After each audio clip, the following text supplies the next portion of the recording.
Alors les images que vous venez de voir ont été filmées par Alexandre Tarta le matin dans la splendide lueur de l'aube. Et puis alors maintenant, il est 19h40, nous sommes dans la lumière du couchant de ce mercredi 31 mai 1995. Ce que vous voyez là, ce sont les remparts derrière qui enferment, qui ceinturent la vieille ville.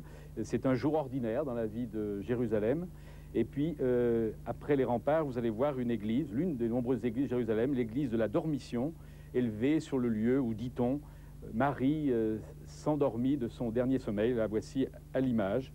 Et puis, derrière moi, alors, la tour de David, et quand la nuit qui ne va pas tarder à descendre, et elle descend très brutalement sur Jérusalem, quand vous verrez donc cette tour de David qui sera illuminée durant toute l'émission, dès que la nuit sera là. Bonsoir à tous. Alors pourquoi cette émission à Jérusalem sur Jérusalem?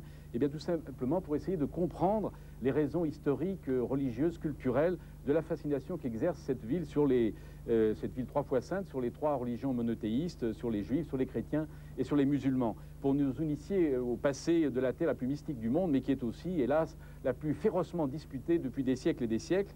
Aujourd'hui, d'ailleurs, Jérusalem est encore coupée, même si elle ne forme officiellement qu'une seule et même ville. Jérusalem-Est est aux Arabes et Jérusalem-Ouest est aux Juifs. Alors, Amin Bougadim, nous sommes ici sur une esplanade qui domine une vallée, l'esplanade du moulin de Montefiore. Mais où sommes-nous exactement? Et Jérusalem, la vieille ville de Jérusalem est encastrée entre des vallées. Et je crains que nous soyons au seuil de la vallée de la Guéhenne.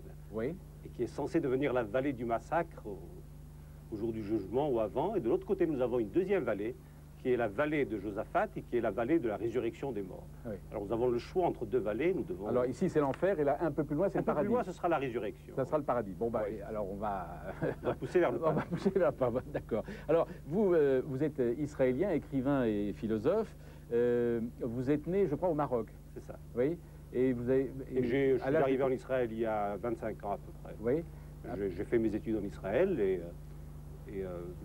je vis à Jérusalem pour le moment. Et vous connaissez si bien le français que vous êtes un auteur de langue française, puisque vous avez publié en France des récits, un roman, des essais, notamment Le Juif égaré, Le cri de l'arbre, et puis un autre ouvrage dont nous parlerons tout à l'heure. Saleh Abdel Jawad, vous êtes un Palestinien musulman, professeur de sciences politiques à l'université de Birzeit. Alors, vous avez fait vos études en France, je crois. Oui, à Paris 10, Nanterre. À Paris-Nanterre, oui. Pendant combien d'années?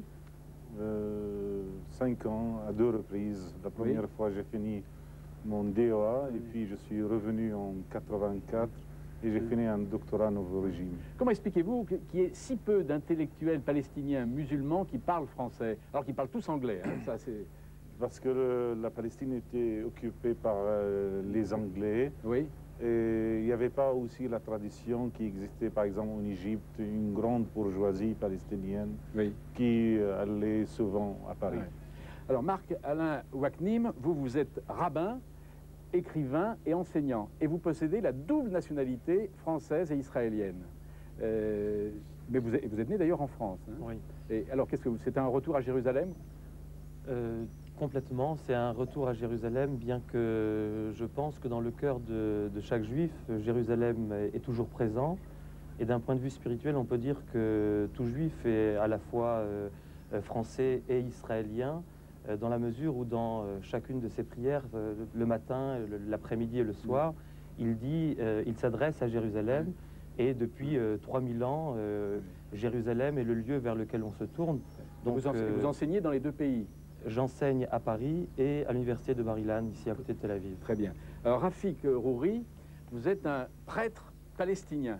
Alors, vous êtes, je dis exactement, vous êtes un prêtre du patriarcat latin palestinien chrétien. Alors, ce qui va étonner beaucoup de Français, parce que beaucoup de Français pensent que tous les Palestiniens sont des musulmans. Mais il y a aussi des chrétiens. Vous représentez combien les chrétiens par rapport à la population palestinienne? Les chrétiens, 2,5%. 2,5%, c'est pas beaucoup, mais ils comptent. Alors, je suppose que vous êtes habitué à cette ignorance. Oui, un chrétien palestinien, c'est une espèce de race étrange et qui surprend beaucoup de temps. C'est que quand j'ai eu l'occasion de voyager en Europe, quand on me demandait d'où est-ce que vous êtes, alors je disais, je suis de Jérusalem. Ah, alors vous êtes juif? Non, je suis arabe. Ah, alors vous êtes musulman? Eh bien non, je suis chrétien. Ah, il y a des Arabes chrétiens à Jérusalem. Oui, il y a des Arabes chrétiens à Jérusalem. Oui. Mais vous êtes convertis de l'islam depuis longtemps. Eh bien non, je suis chrétien depuis 2000 ans. Voilà pour vous dire que les chrétiens palestiniens ne sont pas trop connus en Europe. Alors, Miral Govrin, vous êtes israélienne, écrivain, metteur en scène de théâtre. Vous venez de faire paraître ici un livre dont je donne la traduction française. Le titre, c'est Le Nom. On espère qu'il sera bientôt traduit en français, parce qu'il suscite ici beaucoup de débats. Et alors, vous êtes né à Tel Aviv, hein? Absolument. Alors, après Tel Aviv, vous allez à Paris. Je suis allé à Paris de Tel Aviv pour faire mes études, avec une certaine recherche de dialogue avec une autre culture. Et puis, j'ai fait mon doctorat à Paris, et quand j'ai terminé mes études, j'étais séduite par Paris. Et puis, il y avait le choix de revenir. Et je me suis dit, revenir de Paris à Tel Aviv, ça n'a pas vraiment beaucoup d'intérêt. Paris représente une telle séduction pour un écrivain, pour un artiste. Mais revenir vers Jérusalem, cela est déjà quelque chose. Quitter Paris pour faire l'itinéraire de Paris à Jérusalem, cela n'est pas seulement un acte historique, mais représentait pour moi à ce moment-là une grande aventure que je vis et que j'écris depuis. Marcel Sigris, alors vous êtes le français invité, vous êtes donc français, vous êtes dominicain et vous êtes le directeur de la fameuse école biblique et archéologique de Jérusalem. Vous êtes en poste à Jérusalem depuis combien d'années? Je suis arrivé il y a 25 ans, par l'ordre de mes supérieurs pour faire des études bibliques pour aller un jour en Finlande. Oui. Et ça ne s'est jamais matérialisé, je suis resté accroché à Jérusalem depuis 25 ans. Oui. Alors, on peut dire aux Français, parce qu'ils ignorent, quelle est la fonction de cette école biblique et archéologique de Jérusalem, qui a été fondée par le Père Lagrange en 1890. En 1890, le Père Lagrange estimait qu'il était temps de revenir au texte, à l'étude du texte et à l'environnement dans lequel ce texte est né, et donc d'étudier les monuments et les textes, la Bible et l'archéologie. Et il est venu, dans cet esprit, faire ce qu'on appelle la méthode historico-critique. Et nous travaillons sur cette lancée-là depuis 100 ans, et je crois que nous avons produit des résultats dont le plus fameux est la Bible de Jérusalem. C'est ça. Alors maintenant, je vais vous demander à tous les 6, quels sont vos liens personnels avec Jérusalem, liens mystiques, liens charnels, liens psychologiques, liens culturels, vous pourrez me dire ce que vous voudrez. Autrement dit, aimez-vous Jérusalem et si oui, expliquez-le. Alors je vais commencer par vous, Marc-Alain Watlin. Oui. Jérusalem est une ville qu'on ne peut pas ne pas aimer. Comme vous voyez, d'un point de vue déjà du paysage, c'est fantastique. C'est-à-dire que vous avez là, on a le désert juste en face de nous, et quand on regarde de l'autre côté, on a la ville. Et je crois que d'un point de vue, ce point de vue géographique, se donne déjà la dimension même de ce que j'appelle l'âme de Jérusalem, c'est-à-dire Jérusalem est toujours double. C'est une ville de la dualité. Et il est d'ailleurs intéressant de noter qu'en hébreu, Jérusalem se dit Yerushalayim, ça veut dire d'emblée la double Jérusalem. Il y a la Jérusalem ancienne, et immédiatement on est plongé dans la modernité. On rencontre des gens religieux, et tout à coup on rencontre des gens laïcs. On est entre Israéliens et Juifs, et on peut rencontrer des Arabes musulmans ou des Arabes chrétiens. Il y a cette dimension de tension, cette dimension de paradoxe. Et c'est un petit peu cette ville qui est tendue entre la terre et le ciel. Et c'est la ville où, justement, toutes ces tensions, tous ces paradoxes remettent en question constamment. C'est-à-dire que si quelqu'un voudrait s'enfermer dans une identité, s'enfermer dans une idéologie, immédiatement, il y a une autre façon de voir qui lui dit « Attention, mais là, tu t'enfermes, c'est presque une sorte d'idolâtrie. » Et on se remet en question. Et le fait de se remettre en question fait qu'à chaque fois, on est en chemin, et bien que Jérusalem soit une ville très stable, où on est présent, où on sent Jérusalem, on a l'impression d'être en même temps arrêté et en même temps immédiatement en mouvement, projeté peut-être vers le haut, parce que ce qui est essentiel ici, ce que tout le monde ressent, c'est cette spiritualité extraordinaire. J'ai l'impression à chaque fois que je suis à Jérusalem, c'est-à-dire la majorité du temps, que j'ai mon âge plus immédiatement 3000 ans. J'ai 3000 ans parce que là, on a la ville de David, la cité de David, qui a été fondée il y a 3000 ans, lorsque David a fondé Jérusalem. J'ai 3000 ans parce que, en plus, juste à côté, il y a le temple qui a été fondé par Salomon. C'est-à-dire que c'est une ville où on sent le poids de l'histoire, mais d'une histoire d'un poids qui n'est pas pesant, mais au contraire qui donne une légèreté. Où on a à la fois écrasant l'histoire. Justement, c'est pas écrasant. Ouf. Parce que on a, je dirais, c'est une histoire, une force qui tire vers l'avant, cette spiritualité, où on sent véritablement cette transcendance. Et je dirais que Jérusalem est cette jointure entre le ciel et la terre. Vous avez les épaules solides pour ne pas sentir le poids de l'histoire là. Je le sens, mais je vous dis que dans ce poids de l'histoire, au lieu de m'alourdir, me donne une sorte de légèreté. Père Rafik Rouhouri, vous, alors quels sont vos liens avec Jérusalem? Expliquez-nous. Eh bien, c'est une ville qui m'habite profondément. Elle fait partie de mon moi intérieur. C'est une ville fascinante. Une ville tellement intime, tellement personnelle, qu'il faudrait peut-être employer le langage des amoureux pour parler de Jérusalem. Il y a un mystère à Jérusalem. C'est quelque chose d'inexplicable. Quand vous marchez dans les rues de Jérusalem, vous sentez que vous êtes entouré par un mystère quelconque. C'est une ville qui parle à l'esprit, qui parle au cœur, et qui parle surtout au corps. Vous savez, Jérusalem, c'est une ville qui parle aux pieds, marcher à Jérusalem, qui parle aux mains, toucher les vieilles pierres de Jérusalem, qui parle aux oreilles, les bruits de Jérusalem, sauf les bruits de voitures, heureusement, parce qu'à l'intérieur de la vieille ville, les voitures ne peuvent pas entrer. Mais les bruits de Jérusalem, surtout dans cette longue rue qui traverse la ville ancienne. C'est une ville qui s'écoute et qui se sent.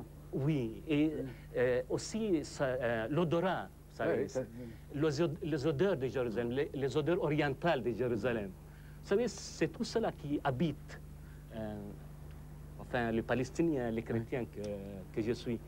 Il y a un dicton dans la tradition musulmane du 8e siècle, l'imam Ali, une grande figure de l'islam primitif du 8e siècle, qui a dit cela: celui qui veut voir un coin du paradis, qui regarde vers Jérusalem. Je crois que c'est vrai. Vous parlez admirablement le français. Vous avez passé combien d'années en France? 3 jours. 3 jours. Donc vous êtes un miracle alors. Vous êtes un autre miracle ici là. C'est absolument inouï. Bon, Miral Govrine, alors donc vous êtes arrêté, vous avez choisi Jérusalem. Et alors pourquoi avez-vous choisi Jérusalem? Alors d'abord, je crois que c'est une ville qui sensuellement était très agréable à vivre. Et c'est une ville où j'adore marcher, traverser les ruelles, traverser le sentier, monter dans les collines et aller dans les ruelles et intérieures de quartiers, par exemple, de quartiers juifs orthodoxes, pour écouter un amalgame extraordinaire de synagogues qui montent, de chants. Et puis traverser, arriver au souk. Je crois qu'il y a une chose qu'il ne faut pas oublier quand on arrive à Jérusalem, c'est que le sublime et le ridicule sont mélangés de la manière la plus humaine possible. Je crois que ce décalage entre un désir extraordinaire qu'on a pour Jérusalem, c'est toujours cette montée, de n'importe quel côté qu'on arrive, on monte, et puis on désire d'y arriver, puis on arrive, c'est une ville basse à l'intérieur, entourée de montagnes, et puis pas seulement qu'elle est basse, mais qu'il y a là un grouillement d'une vie extraordinaire, coloriée, avec beaucoup de variété. Oui. Mais vous avez une vue si sensuelle de la ville de Jérusalem que vous la comparez au sexe féminin. Là, je crois que, d'abord, dans le Cantique des Cantiques, par exemple, la bien-aimée, qui soit ou bien le peuple d'Israël ou bien Jérusalem, il y a là déjà la source même de chants d'amour qui se passe dans ces rues. Le sexe féminin, je crois que c'est là aussi parce que cette ville représente ces centres de passion, de convoitise, de désir. Yeah. Elle a là peut-être le mystère pour cette dispute qui est cette beauté charnelle et puis cette promesse messianique qui traverse la ville et quand on arrive, peut-être on ne la trouve pas sur place. Alors il y a la déception qu'il n'y a pas immédiatement déjà le Messie qui marche dans la rue, on trouve que des marchands, on trouve que la vie ridicule est basse, alors là il y a un renversement du désir, il y a le dégrisement, etc. Donc tous ces renversements de passion comme devant une femme qui n'est pas un être admiré, mais aussi une femme corps et âme. Saleh Abdeljawad, alors quels sont vos liens, vous, avec avec Jérusalem? Bon, Jérusalem, pour un Palestinien, c'est la ville des Palestiniens. C'est notre ville. C'est une partie intégrante de notre identité nationale. J'aime Jérusalem, j'adore Jérusalem parce que c'est l'histoire, c'est notre âme. Et on n'a même jamais eu besoin de rêver de Jérusalem parce qu'on vivait avec Jérusalem. On était ensemble, unis. On priait à Jérusalem. On n'était pas ailleurs. Toujours on vivait dans cette ville. Et quand moi je parle de Jérusalem, c'est la vieille ville de Jérusalem. Parce que c'est le 90 hectares de Jérusalem. Derrière le rempart de Jérusalem. La ville, la nouvelle ville qui existe à l'extérieur, vraiment, ça me... Pour vous, ça n'est pas Jérusalem? Ça n'est pas Jérusalem. Je ne vois pas aucune différence avec n'importe quelle ville. L'âme de Jérusalem est à l'intérieur des murs. C'est la Jérusalem qui était à travers les siècles, et surtout la civilisation musulmane arabe qui a créé Jérusalem. Oui, mais l'historien que vous êtes aussi, est-ce qu'il est sensible à une sorte d'empilage des civilisations? Exactement. Moi, je pense c'était extraordinaire, Jérusalem. Ça a été rasé, reconstruit. Oui, 16, 17 fois, on ne sait plus selon les historiens. Exactement. C'était les Canaaniens, les Yabusiens, puis les Israélites, les Grecs, les Hachmoniens, les Maccabiens, les Romains, les Byzantins, les musulmans, les Mamelouks. Donc c'est ça Jérusalem. Et c'est les ruelles de Jérusalem, c'est le souk, c'est le bazar, c'est les paysans palestiniens qui vendent les légumes, au fait. Moi je vois, c'est ça l'identité de Jérusalem, qu'on essaie toujours d'ignorer et de falsifier et de cacher derrière des mots sur les rêves, sur les... Amine Boghanim, alors, et pour vous? Moi, je crois que c'est un chantier de Dieu, d'abord. Je crois que c'est le chantier où Dieu mène ses expériences avec les hommes. Alors, il y a plusieurs expériences. L'expérience juive qui, pour moi, est fondamentale. Il y a l'expérience chrétienne, l'expérience musulmane. Puis, chaque fois que je me promène ici, j'ai l'impression de passer entre les vestiges de décors de différentes passions et de différents événements et de différentes révélations. On circule, je crois, entre les vestiges de décors ici, avec des légendes contradictoires qui circulent sur les différents sites, etc. Et puis, il y a aussi les personnages qui sont extraordinaires. Et chaque jour a ses personnages. Chaque jour, Jérusalem a son humeur. Chaque jour, Jérusalem a sa teinte. Et chaque jour, Jérusalem a sa manière d'être. Et je crois que chaque jour, on attend tous le Messie. Et puis, chaque jour, dans les rues, il y a différentes personnes qui circulent, différents personnages. Ça peut être des vieux professeurs d'université qui sont là, que je rencontre quotidiennement, qui ont dans la tête probablement des rêves qui circulent, et des bedeaux de synagogue qui vous appellent pour participer à un office. Ça peut être des prêtres en soutane qui circulent dans Jérusalem. Je pense que... Mais c'est pas une ville un peu folle? C'est une ville fatale, comme on dit, une femme fatale, je crois. Ah oui, je crois que c'est... Je rejoins un petit peu la comparaison de Michal. Je crois que c'est une ville fatale. Je crois que c'est une ville qui nous réserve le bien, qui nous réserve le mal. D'ailleurs, les prophètes l'ont très bien insisté dessus, c'est-à-dire les critiques des prophètes contre Jérusalem. On sent chez les prophètes un amour déçu pour Jérusalem. On sent Jérusalem doit être au niveau d'un certain nombre de normes, d'un certain nombre de vertus. Autrement, Jérusalem est voué à la perte. Et je crois que Jérusalem est là pour être l'épreuve de l'humanité. Et les prophètes ont été très éloquents concernant Jérusalem. Ils ont parlé aussi de cette ville fatale. Et je crois que vivre Jérusalem, c'est la vivre comme ville fatale, et puis miser sur Jérusalem. J'accepte aussi avec ce qu'a dit Marc Alain concernant les souvenirs. On ne peut pas se promener dans Jérusalem sans avoir 3000 ans de souvenirs qui nous viennent à la fois, des souvenirs. Et derrière les vestiges, mon lien avec Jérusalem, c'est tout de suite un souvenir. Et, bien. Et puis, alors, Père Sigris, alors vous, est-ce que vous êtes fasciné par Jérusalem? Est-ce que vous trouvez que cette ville est très belle? On ne saurait pas rester sans émotion devant les images, les panoramas que nous avons vus au début de l'émission. Donc, monter au Mont des Oliviers un soir, se trouver à cet endroit, regarder ces remparts, ça vous prend au cœur. Pour moi, Jérusalem, c'est un ensemble d'harmoniques, c'est une note et qui résonne. Et pour moi, c'est la résonance chrétienne qui m'intéresse. La résonance chrétienne parce que c'est ici que c'est, pour les chrétiens, que c'est accompli notre salut. C'est ici que je retrouve le chemin de croix, que je retrouve le Saint-Sépulcre, le lieu où Jésus est ressuscité des morts. Donc, pour moi, c'est venir en pèlerinage. Mais un pèlerinage, c'est pas seulement découvrir le Saint-Sépulcre, c'est, comme vous disiez, trouver la tradition qui est derrière, parce que Jésus n'a pas de sens s'il ne s'accroche pas à tout ce passé, à tous ces appels des prophètes qui appelaient Jérusalem à la conversion. Et donc, Jérusalem, ce ne sont pas les pierres, ça ne m'intéresse pas beaucoup, mais Jérusalem, c'est l'esprit, c'est la nouvelle Jérusalem qui viendra du ciel d'auprès de Dieu, que j'attends moi aussi. Le Messie est venu, mais j'attends la nouvelle Jérusalem, le royaume de Dieu, ici. Et alors, marchant, allant de l'avant, en attendant que quelque chose se concrétise, que quelque chose de ce royaume de Dieu s'incarne aujourd'hui même. Qu'est-ce que c'est, Amine Boughani, ce qu'on appelle le syndrome de Jérusalem? Oula. Le syndrome de Jérusalem, il arrive d'abord... quand on arrive dans cette ville, je crois qu'on arrive, beaucoup de pèlerins arrivent de cette ville, des trois religions, je présume. Ils arrivent ici dans cette ville, ils ont des attentes. Ils attendent, je pense, tout le monde attend une Jérusalem céleste. C'est-à-dire, et puis, quand ils arrivent à Jérusalem, certains sont déçus. Et quand ils sont déçus, alors ils succombent à un silence extraordinaire que les psychiatres ont du mal à expliquer. Je pense que c'est une maladie qui doit être céleste. Je pense que ça doit être quelque chose comme un désaccord entre leurs attentes et la réalité. Alors, et à partir de ce moment-là, les gens succombent à ce silence, et puis il faut attendre quelques mois pour qu'ils se remettent, parfois, jusqu'à quelques mois pour qu'ils se remettent. Je crois que les psychiatres ne savent pas, ils ne sauront jamais. Il y en a qui se prennent même pour de nouveaux messies. Oui, je crois qu'il y a une partie du syndrome de Jérusalem, c'est que je crois que quelqu'un qui arrive à Jérusalem n'arrive jamais vide.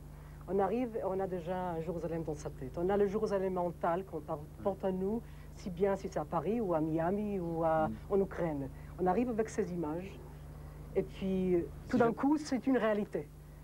On se trouve dans cette réalité, on marche dans cette réalité, comme dans un décor, et puis tout d'un coup, la personne croit que c'est lui, le nouveau Messie.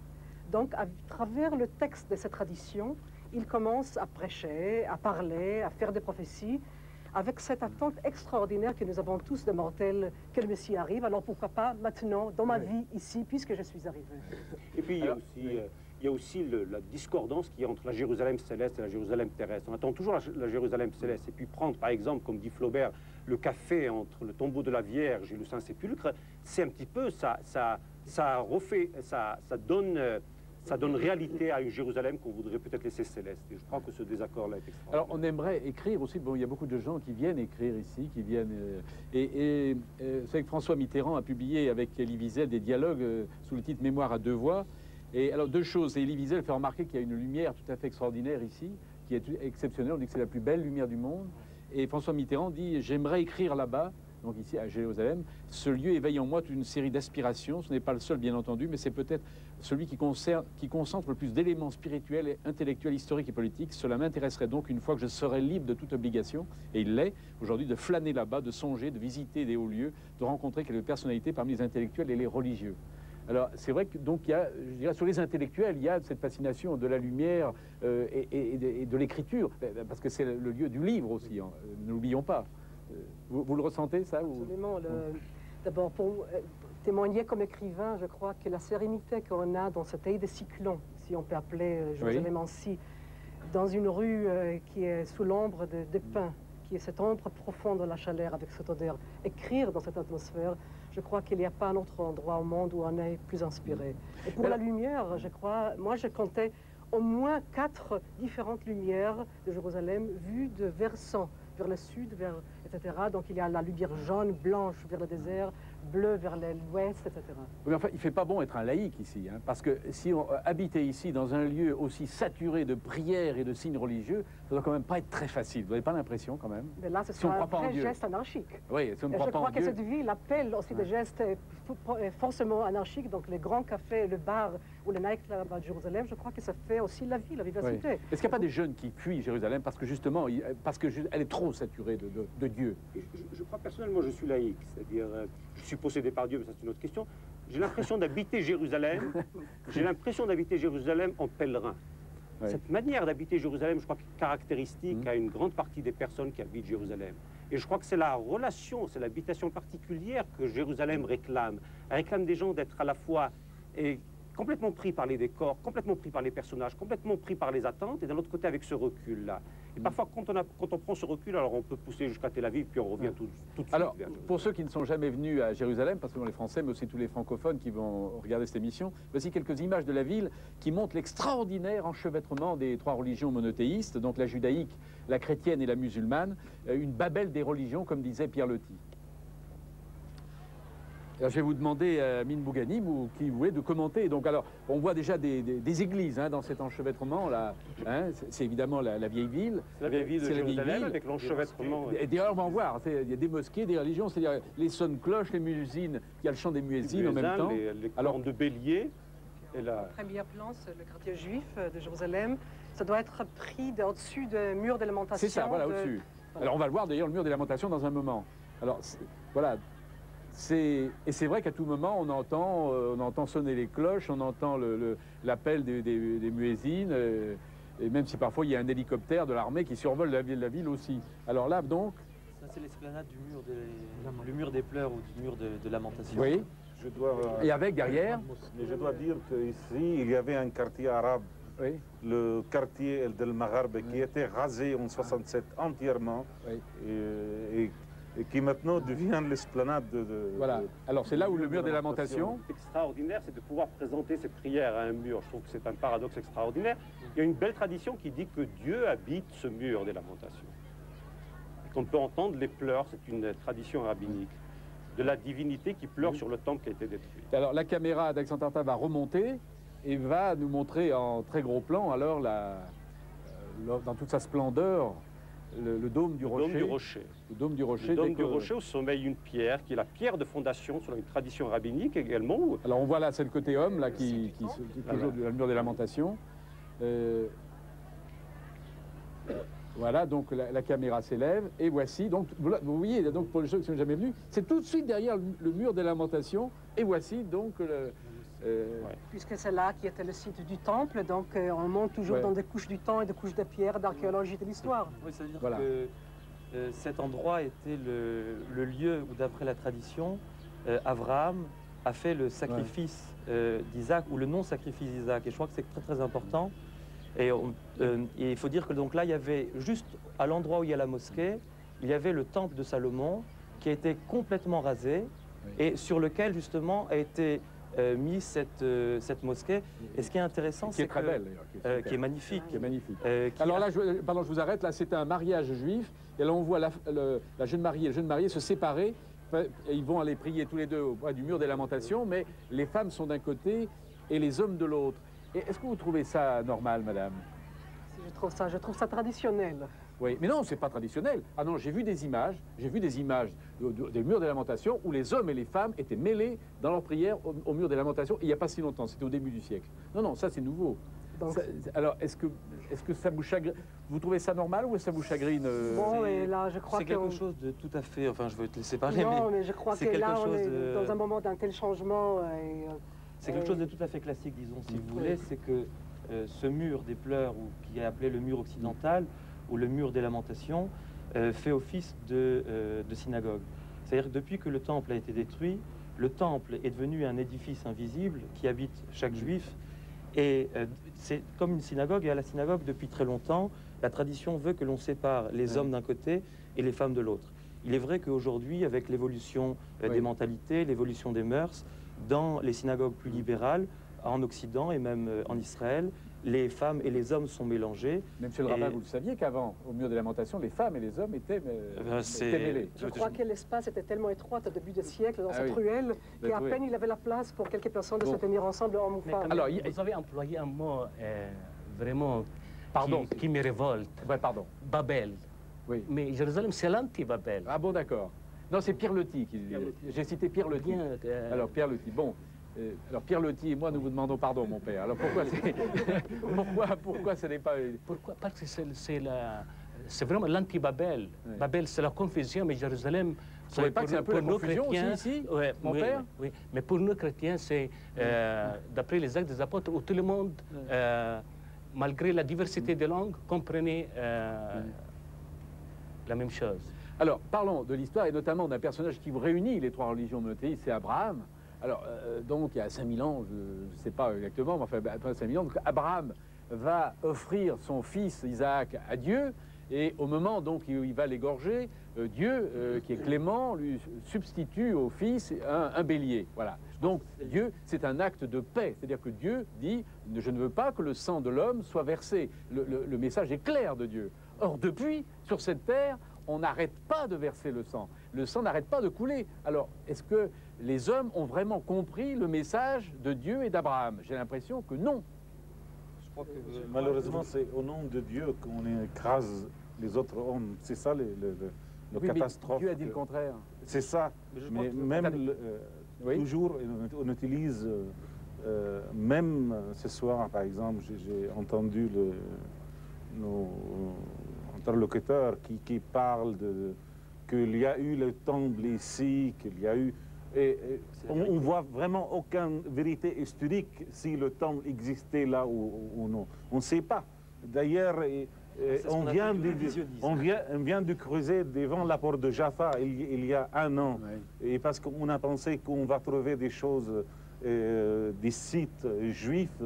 On a après creusé des mois et des mois. On a trouvé des ruines du temps des Omeyyades. Qu'est-ce qu'on a fait? On a détruit complètement. Heureusement qu'il y avait un archéologue israélien quand même qui était honnête, qui a pu garder quelque chose et envoyer au musée d'Israël. Donc moi je pense que c'est ça le problème. Que toujours, moi, comme musulman, non pratiquant, un petit peu, ça me dérange vraiment d'utiliser Dieu de le temps, d'utiliser la sainteté de Jérusalem justement pour opprimer des autres peuples. Oui, mais comment expliquez-vous que ce message de paix initial soit transformé, et très vite, en un message de haine? Comment expliquez-vous ça? Parce qu'on ne reste pas... Alors, pendant l'Ancien Testament, c'était une région tampon entre l'Égypte et Babylone, et donc il y a eu des guerres, mais pas plus ici qu'ailleurs. La Bible les rapporte, je crois, il y a eu autant de guerres dans d'autres pays. C'est à partir du moment où il y a eu question d'héritage, l'héritage que les chrétiens revendiquent de l'Ancien Testament, et où les Juifs disent, mais non, c'est uniquement à nous. C'est à partir de ce moment-là que les guerres de religion ont commencé. Et puis quand est venu un troisième héritier, qui sont les musulmans, qui disent, mais c'est à nous, il y a encore eu des conflits supplémentaires. Donc nous n'en sortirons pas, parce que c'est des questions d'héritage. Mais Rafik Rouhi, je crois que vous parlez d'Abraham avec des représentants d'autres religions. Oui. Oui.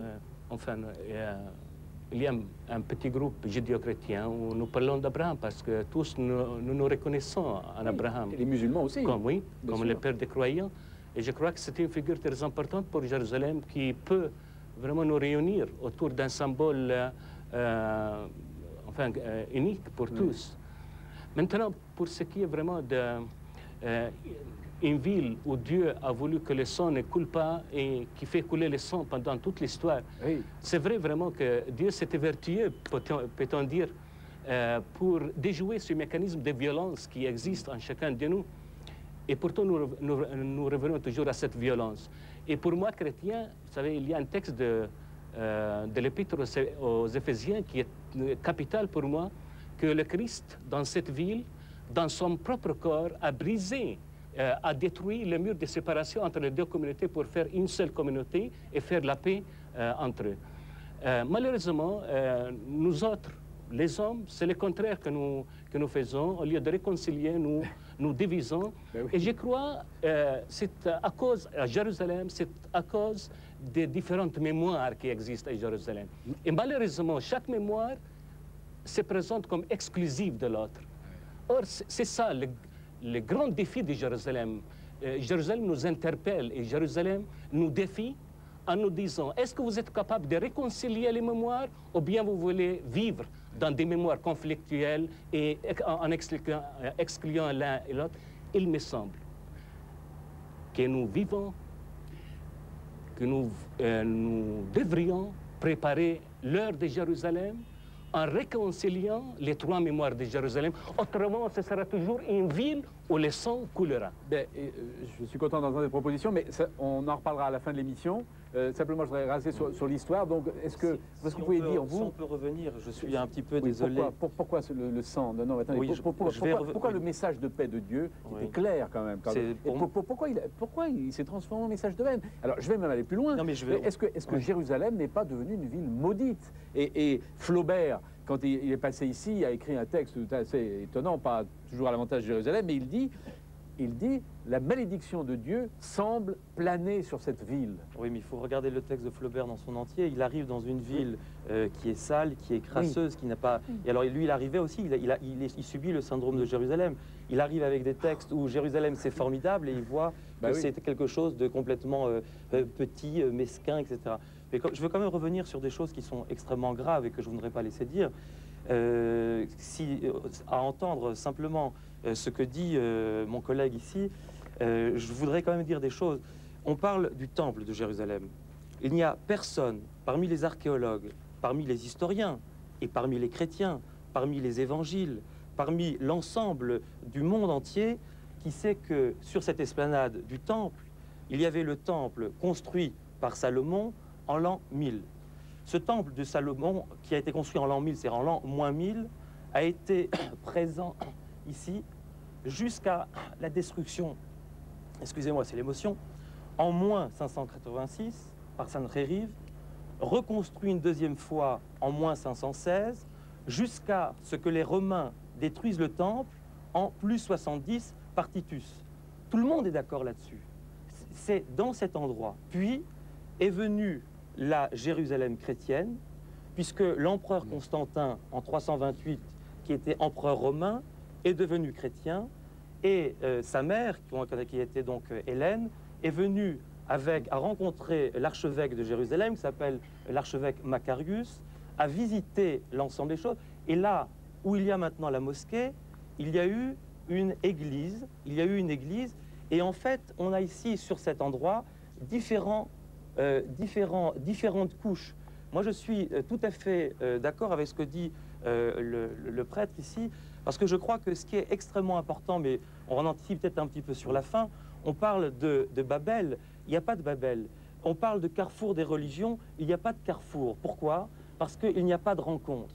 Il y a un ensemble de personnes qui se côtoient, mais qui ne se rencontrent pas. Oui. Mais il y a quelque chose qui est extrêmement important, et je ne veux pas, en tant que rabbin, en tant qu'Israélien et en tant que Juif, qu'on assiste ici à un révisionnisme historique, au point de pouvoir dire que dans cet endroit, il n'y avait pas le temple de Jérusalem.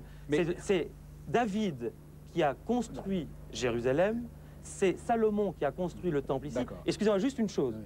Et c'est parce que c'était déjà une ville sainte que lorsque Mahomet a eu sa vision et il est monté au ciel sur son cheval Bourak, qu'il est venu ici, pas parce que c'était une ville sainte de l'islam. L'islam est très récent, ça date de 638. Alors lui, il est monté au ciel par cet endroit-là parce que c'était déjà un lieu de sainteté. Et je crois qu'effectivement, il faut respecter la mémoire des uns et des autres. Et c'est s'il n'y a pas ce respect de la mémoire qu'il y aura de la violence. C'est vrai qu'ici, nous sommes sur la terre du livre sacré, mais on peut aussi lire cette terre comme un palimpseste sanglant qui ne cesse de se renouveler avec des couches successives d'écriture. Est-ce que vous qui êtes écrivain... Je pense que cette ville a recueilli toutes les écritures. C'est ce qui est extraordinaire. C'est-à-dire que nous devons, entre nous, être d'accord que cette ville a recueilli les écritures, que toutes les écritures sont inscrites sur cette ville, que les mémoires sont là, que les mémoires nous sollicitent. Et effectivement, quand on circule un petit peu partout, que ce soit sur le mont du Temple, il y a par exemple des monuments musulmans qui ont des souvenirs judaïques. C'est extraordinaire, je ne crois pas qu'il faille nier cela. Au contraire, il faudrait réintégrer ce patrimoine. Je pense que les écritures sont là et je pense que nous devons trouver une manière d'aborder Jérusalem. Malheureusement, je pense, pour revenir à votre question, il y a une exacerbation politique du religieux. Je pense que Jérusalem demande à être en paix. Elle ne le demande pas tellement à Dieu qu'elle le demande aux hommes. Et je pense que les hommes peuvent réaliser cela. Ouais. Mais enfin, il y a la prophétie de Jésus, ce temple, le fameux temple dont vous parliez, ce temple un jour, il n'en restera pas pierre sur pierre. Lorsque vous verrez Jérusalem entourée par les armées, alors sachez que la désolation est proche, cette ville sera foulée par les étrangers jusqu'à ce que les temps soient arrivés à leur terme. Cette génération ne passera pas sans que cela n'arrive. Mais Jésus était un rabbin pharisien extraordinaire qui n'était pas aussi sévère à l'égard de Jérusalem que l'était les prophètes, par exemple. Je peux amener des citations des prophètes. Je pense que cette sévérité des gens de Jérusalem à l'égard de Jérusalem est extraordinaire. Et Jésus s'inscrit dans la droite lignée. Alors oui, au palmarès des envahisseurs, les plus sanguinaires, vraiment les plus sanguinaires, alors quand on regarde, un palmarès épouvantable. Mais enfin, il y a Nabuchodonosor, il y a Titus, il y a Adrien, mais le plus sanguinaire, malheureusement, mon père, c'est quand même un Français, c'est Godefroy de Bouillon. Même si c'en est... Enfin, c'est lui qui a tué le plus de monde ici. Hein. C'est vrai, je crois que c'est accordé historiquement. Alors, ne trouvez-vous pas anormal, mon père, qu'à l'église du Saint-Sépulcre, ici, il y ait, comme une sorte d'icône, l'épée de Godefroy de Bouillon? Oui, évidemment. Je n'ose pas dire que c'est une relique, mais au sens, oui, c'est un souvenir, oui. Bah oui, mais enfin, qui traîne là, oui. Mais je ne sais pas où elle est logée, mais je suppose que vous dites vrai. Ah ben non, mais je suis allé la voir hier. C'est possible. Là, je l'ai vu, je l'ai vu, elle est là, Godefroy, l'épée. Oui. Et je crois que c'est le piège dans lequel il ne faut pas tomber, justement, de cette confusion du politique et du religieux, et j'étais tout à fait d'accord avec mon collègue.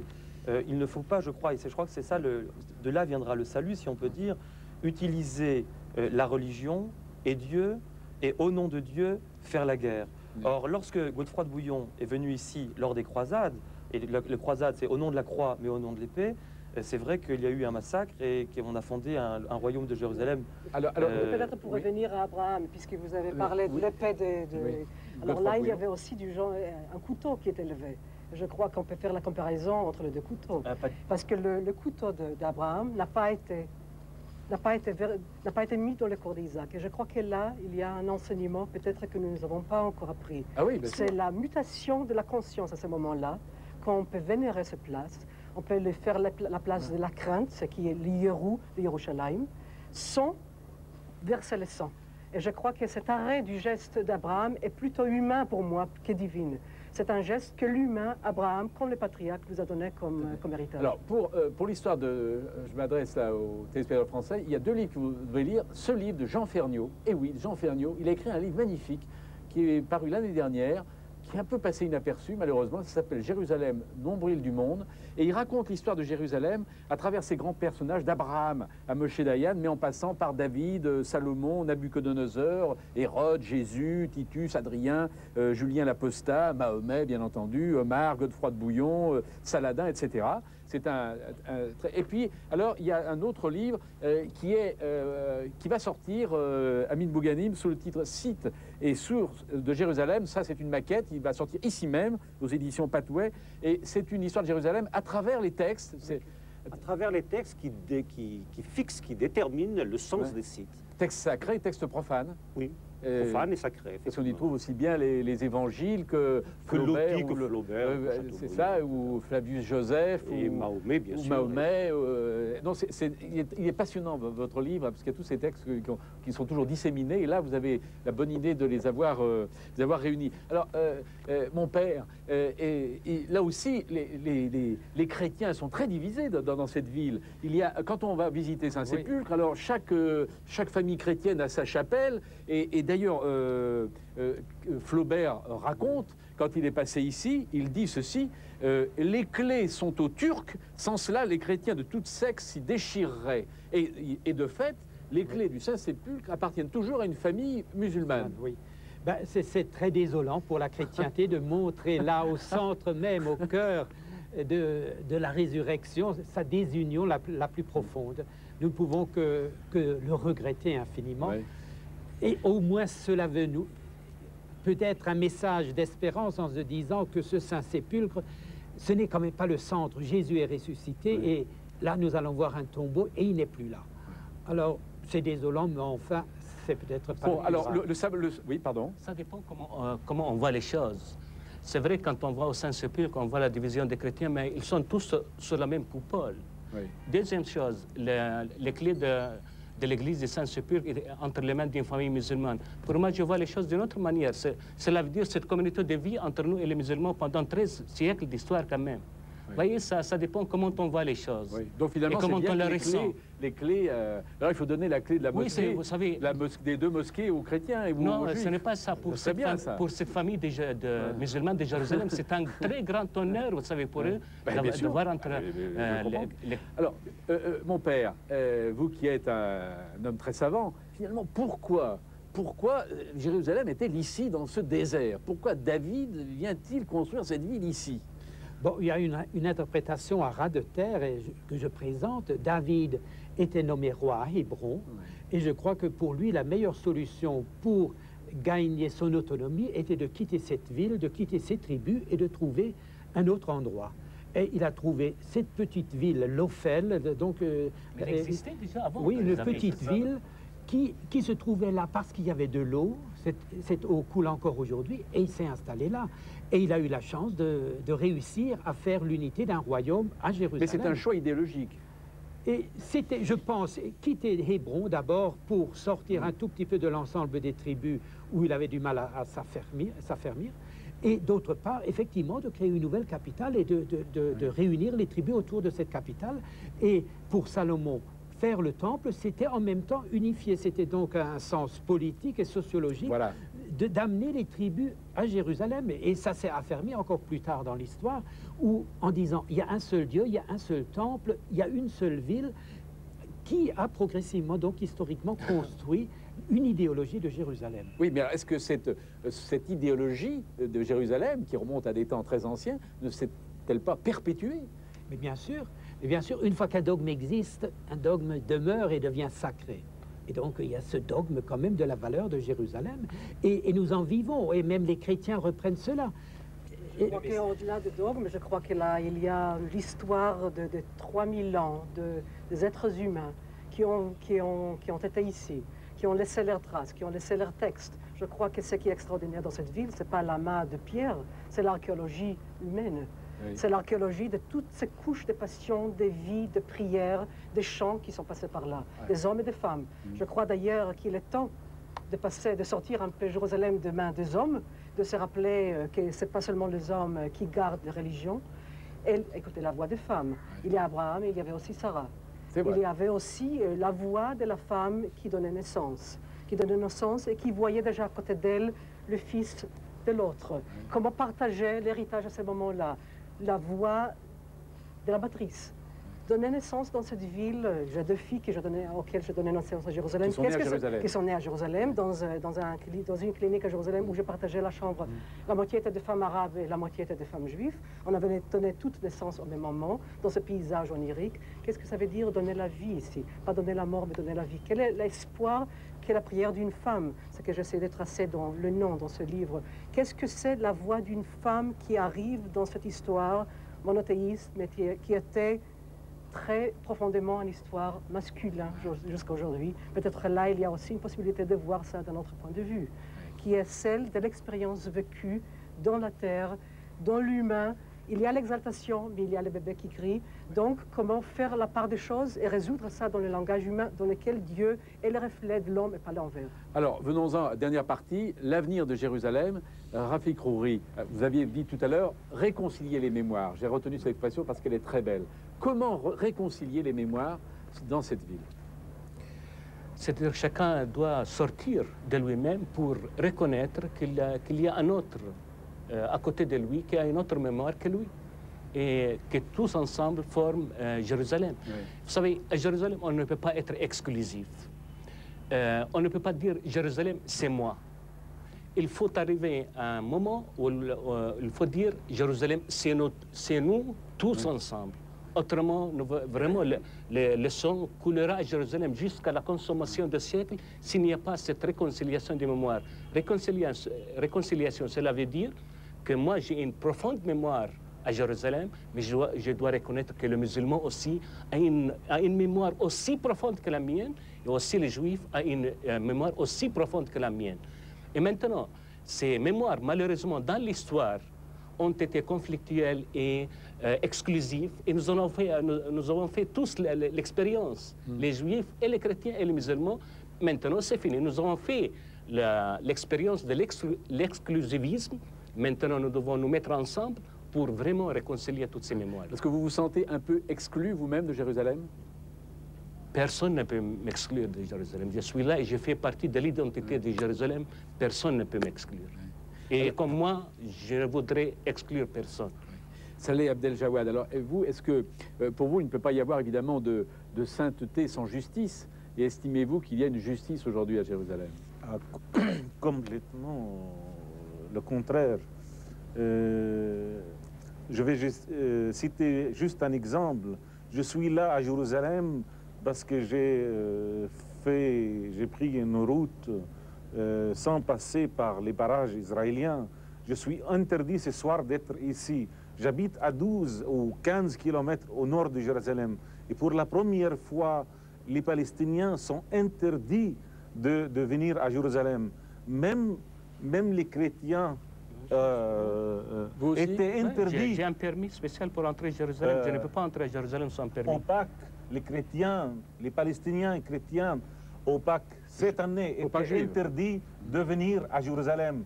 Il y a eu même des accrochages avec les chrétiens de Jérusalem dans la vieille ville.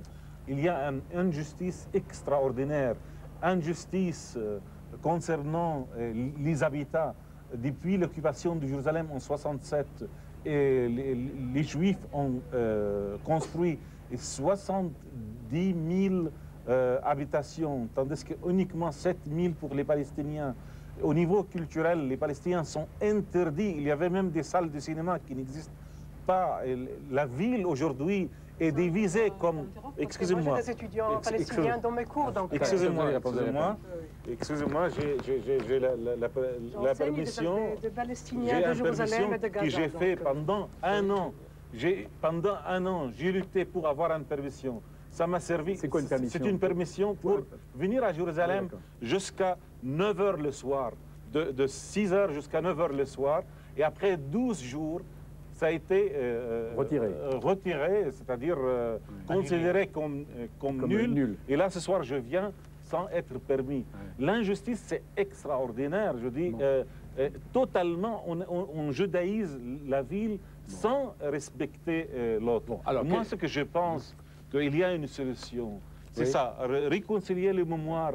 Mais aussi, on peut avoir vraiment Jérusalem et le partager à 3, à 2, entre Arabes. Parce que moi, je considère les chrétiens palestiniens, je ne vois pas le problème comme un problème politique. Les juifs et les musulmans à Paris se trouvent toujours, au fait, à côté. Quand vous allez à Belleville, quand vous allez à Barbès, c'est souvent les juifs et les arabes musulmans qui habitent. Et est-ce qu'on veut aujourd'hui l'exemple de Belfast ou l'exemple de Bruxelles? C'est ça la question aujourd'hui. Depuis 1967, une politique, il faut mettre l'accent aujourd'hui sur la discrimination raciste et extraordinaire jusqu'au bout, faite par l'occupation et par des gens aussi, comme tu dis, collègues, qui a prétendu réunir la ville. Aujourd'hui, la ville est divisée comme jamais, et Jérusalem-Est est une ville morte, sans vie. Il suffit d'aller ici, franchir ce vallée pour être dans une ville complètement morte depuis 2 ou 3 ans. Alors, réponse, oui, je vous en prie. Moi, je ne suis pas une politicienne, donc je n'aimerais pas parler, je ne peux pas répondre sur ce langage, ce n'est pas mon rôle. Je peux simplement parler de mon expérience. Dans ma vie courte, je grandis dans un Israël où Jérusalem était coupée en 2. Pour voir la muraille, on nous a amenés de Tel Aviv dans un bus de classe, on était montés sur le monastère de Notre-Dame. On a regardé de loin la porte de Jaffa. Derrière, il y a le mont d'Olivier où mon arrière-grand-père est enterré. Je n'ai pas pu y aller. Je n'ai pas pu aller sur l'esplanade du mur. Je me rappelle encore la joie et les larmes dans les yeux de tout le monde le jour où cette zone de No Man's Land, qui est aussi ce valet de Guénom qui est au-dessus de nous, c'était là à la frontière. Et donc, la joie qu'on a pu tout d'un coup franchir ces zones de mine et d'entrer dans la muraille. Je me rappelle que j'enfilais encore que la ville était dangereuse pour y entrer. Donc là, la blessure d'une coupure, je crois qu'il faut regarder et aussi... c'est la même blessure que nous ressentons actuellement comme Palestiniens. Alors, pour cela, justement, il faut remonter les mémoires. Et il faut voir que la mémoire n'est pas seulement le présent. Je crois que Jérusalem nous enseigne aujourd'hui, dans un monde qui veut voir que le média, le aujourd'hui et le demain, dans un siècle qui a eu une histoire qu'on ne peut pas effacer. Je crois que Jérusalem se le rappelle qu'il faut faire place à la mémoire. Je pense que quand on parle de réconciliation de mémoire, nous devons connaître les mémoires respectives des peuples. Je crois qu'Israël, pendant 3000 ans, a vécu parmi les peuples et a vécu ici et connaît un petit peu les mémoires des peuples. Je pense que ça risque de rester une formule malheureusement creuse. Si nous ne faisons pas, si nous ne nous ouvrons pas les uns aux autres, si nous ne connaissons pas l'histoire des uns et des autres. Ça, c'est le premier point. Mais pourquoi pas ouvrir davantage les murs de Jérusalem? Oui, mais les murs de Jérusalem sont ouverts, c'est-à-dire la question c'est qui va entrer par ces murs. Jérusalem est destinée à être ouverte à l'ensemble des nations et je pense que jamais, dans l'histoire de Jérusalem, autant que je connaisse, Jérusalem n'a été aussi ouverte qu'elle a été ces dernières années. Malheureusement, à cause de considérations politiques, à cause de refus de part et d'autre, je veux accuser... Et Jérusalem est en train de se fermer petit à petit, et c'est fermé, mais je pense que Jérusalem doit être ouverte à l'ensemble des nations. Oui, alors dans les accords signés entre Israéliens et Palestiniens, il y a des négociations qui vont s'engager sur le statut de Jérusalem, au plus tard, je crois, au milieu de l'année 96. Oui. Alors, qu'est-ce que vous pouvez proposer? Qu'est-ce que vous avez à dire? Quels sont les vœux que vous pouvez formuler? Très bien, je voudrais dire 3 choses. Oui. Je voulais pas être politique et je ne veux pas être sur le mode de la revendication. Parce que je crois que mon père a raison de dire qu'il s'agit de se reconnaître d'un point de vue non exclu